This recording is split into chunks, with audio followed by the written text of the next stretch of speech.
Hello and welcome to Psychology Live. I am Dr. Gail Majcher, and with me is limited licensed psychologist Mary DiPaolo. We're so happy that you could join us. Yes. Today we are going to continue addressing a question from one of our viewers. The question is about her relationship, long-term relationship. There was so much to talk about last time, we decided to continue the show, thus the fact that we have the same clothes on. But before we get to that, we want you to know how you can get a hold of us if you'd like to. We're both listed on psychologytoday.com's website.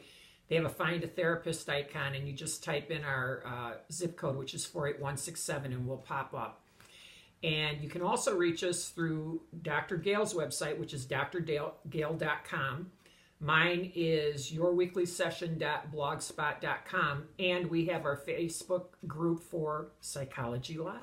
We are so surprised by all the responses we're getting. We just started this last week. I think a week ago. Yeah. And we're so pleased that you are getting something out of our shows because, of course, our goal is to help. That's what we want to do. We want to give you information. Between the two of us, we have more than 50 years experience at doing therapy. So therefore, we want to help you. So today we're going to pick up on the show from last week, which I think you really want to watch. It really wasn't last week, it was earlier today. That's why we have the same clothes on. 10 minutes ago. But it's such a good topic. Yeah, it really is. And the listener or the viewer who sent in the question, it's a very lengthy question, so we're not reading the whole thing. But Mary is going to read a segment of it that we're going to be addressing today. Right. Our communication with each other is where it all starts. It seems like we are always on the defense when someone brings up something. The escalation can get extremely heated and we say things to each other that we regret later. They can be extremely hurtful at the time. He has a rage issue that I am frightened of. It's not physical, but over the years he has pushed over chairs, slammed doors, gotten into my space in a very threatening manner, and I would definitely say there has been verbal abuse. Okay, we got a problem, right? There's a lot going on here. I mean, there's a lot going on. When it comes to any kind of abuse, the whole cycle is a good period. Like she talks about how they have, at times, a great relationship, a lot of fun. He's loving, he's caring, he's thoughtful, all of that. And then there's the period where the tension starts to build. And before you know it, you're walking on eggshells because you're afraid that the big event's going to happen, and then it does. Right. And when it does, it's just not like a normal argument. It's way beyond a normal argument. And then it all dies down, and there goes the cycle again. Right.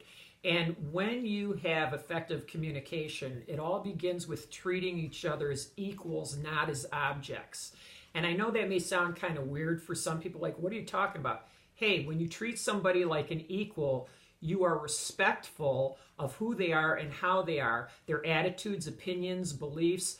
You don't look at yourself as I'm up here and they're down here, okay? Because that's an object-oriented kind of thinking.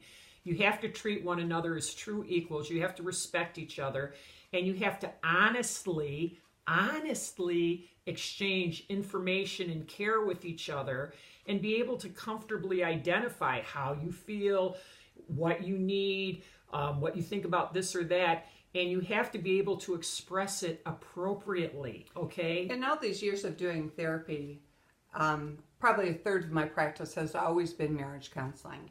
And no matter what the presenting problem is when a couple comes in, we have to start with communication. Because if you're not feeling safe to express your feelings and express them appropriately, then communication is not going to happen. You have to be able to speak in I feel terms. I feel angry because.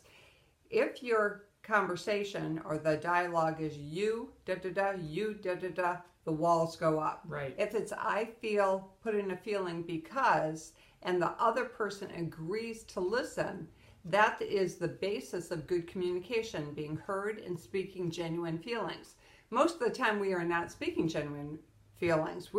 We have our hurt and anger covered up with all kinds of things that we're voicing back and forth, but it's not the core genuine feelings, and that's what has to be addressed back and forth. And the listening part is critical. We can repeat back verbatim what our partner says, but it doesn't mean we're listening. Right.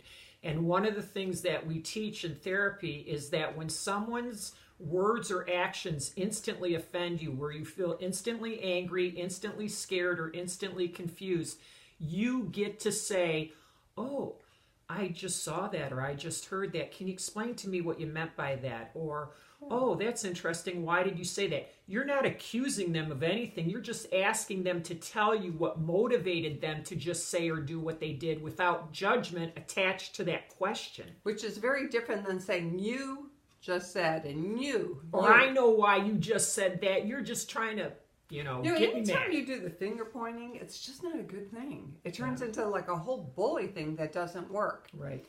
Something that comes to mind with this couple, this marriage probably can be saved, but the communication has to be worked on. They cannot do it alone.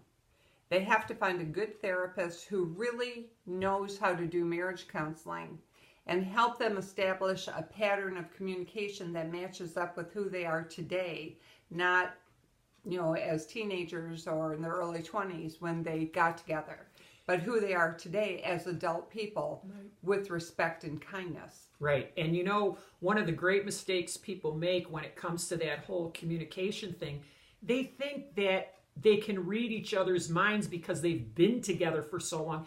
You can't read anybody else's mind. Nobody's a psychic here. You have to ask for what it is that they need or how they're feeling, whatever, and let them tell you. When you assume, you know what that means.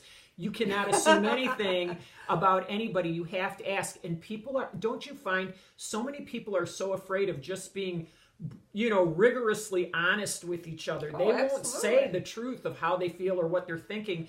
And that's a problem because then you get that volcano inside. You have the build up. And then when you blow, it's like you don't even want to work on anything. You're like, I'm out of here. I got a boyfriend now. Bye. And that's rude and that's terrible. The fact is we all have baggage. We all have hurts. We all have things that happen to us in life. That's just the nature of living. We all have that. And so we do build walls. We don't let certain people in. But when it comes to your spouse, that's the one person where you need to be emotionally intimate. That's right. Where you can share your real feelings and be heard. I can't stress that enough. Oh, yeah. Those are the two factors. Intimacy, emotional intimacy is the foundation of every beautiful ongoing relationship. Mm-hmm. There's emotional intimacy, spiritual intimacy, and physical intimacy. Guess where everybody gets it wrong these days? They think the sex is the intimacy, and it's like the icing on a cake. Emotional and spiritual intimacy is the foundation. Without that connection, without feeling like you truly understand each other deeply and in an ongoing kind of way, you don't. Now, this is a real generalization, but I'm going to throw it out there anyway. Many times, I would say the majority of the time, men learn that having sexual intimacy means you have intimacy. Right. And the way that women are wired, we need emotional intimacy to really want to have sexual intimacy. Exactly. That is a difference between males and females, maybe not 100%, but pretty high. And that's not what works. What Mary said is accurate. There needs to be the emotional intimacy, speaking your real feelings, being heard, and ideally also having the spiritual intimacy.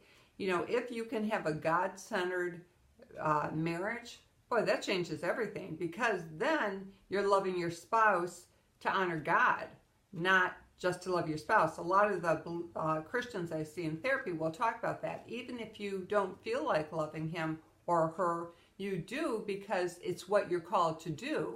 You're doing it to please God. And regardless of your spiritual worldview, addressing the spiritual intimacy aspect of your marriage is very important. Even if you agree that you don't have a spiritual worldview, that is practicing that intimacy because you understand each other in that way. The tragedy is that when people think they're practicing intimacy by having sex with each other, you can lie like hell to each other and think that, this is all good. Oh, yeah, baby, you're the only one for me. You have to be honest in showing who you are from the inside out and instead of just from the outside and leaving I had it to at put my that. glasses on because I don't have my contacts in today, and I see we're hitting Yeah, the 10 we minutes are. again. So I hope to the viewer who sent in this email, I hope that some of this information helped. There's so much more that we could talk about.